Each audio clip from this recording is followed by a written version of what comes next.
The Seeds of Hope program is different from any other services locally because we are endorsed by the Department of Justice, the Office for Victims of Crime. We work very closely with law enforcement, both our federal and local partners, as well as the prosecuting offices, so that we can ensure that there's not only services to victims, but that we are recognizing that we also need to be putting away the people who are taking advantage of our children.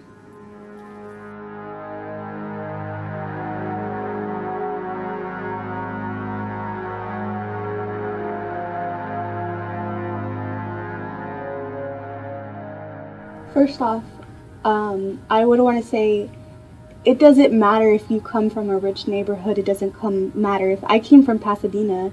Girls come from LeBronx. They come from the ghetto streets of Las Vegas. It doesn't matter. Honestly, we are all at risk the second we step outside. The second that we step outside our house, young, beautiful females that are broken, pimps can sense that. They have a sixth sense, and they know the only way I would ever fall was through a nice man. And he was charming, he was good looking, he told me all the things that I wanted to hear. And little by little, I didn't see them happening and coming true, but I was so caught up in the lie of it all. And I left my dad's house. I had nowhere to go. Where was I going to go? I could have went to my dad's house.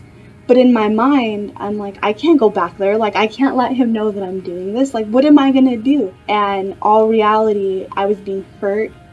I was being broken. He told me I couldn't go outside when he told me I couldn't show my face. I had to make $1,000 a day. And if I didn't, I wasn't allowed to eat. I wasn't allowed to come home. If I did, I would get hit. I was losing weight. I was 97 pounds. Two gentlemen come up to me and they ask me for a date, and we discuss money. And all of a sudden, they're searching me and they're flashing their badges at me, and my heart's just sinking into my stomach. One of the officer pulls me aside and he goes, "How old are you?" And I told him the truth. I was like, "I'm 17. And he was like, "Okay." And he said, "Honestly, I'm not worried about him. I'm worried about you." He said, "You need to get the help, so you're going to jail whether you like it or not."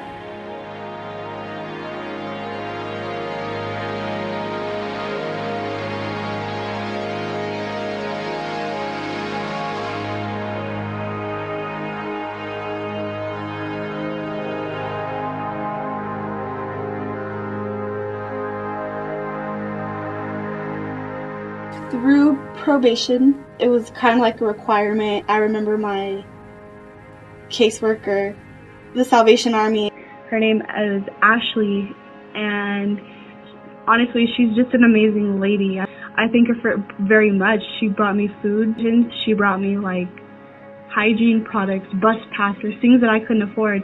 They were willing to pay for us to move, our down payment and our first month's rent. I don't know anybody else that would do that. It's a wonderful feeling to be able to work with these girls on a regular basis. This young lady in particular, was in detention when we first started working with her, and we've been able to come alongside her and provide her that support and the resources that she really needs. And it's wonderful to know that she's gone from this process of being in detention and being on probation and being able to now be safe at home with her family and being able to start to restore her life, move forward with her life, get a job, and restore her relationship with her family. And that's all thanks to the team through the Salvation Army Seeds of Hope program. It's pretty peaceful. It makes me at a loss for words because I'm just so thankful.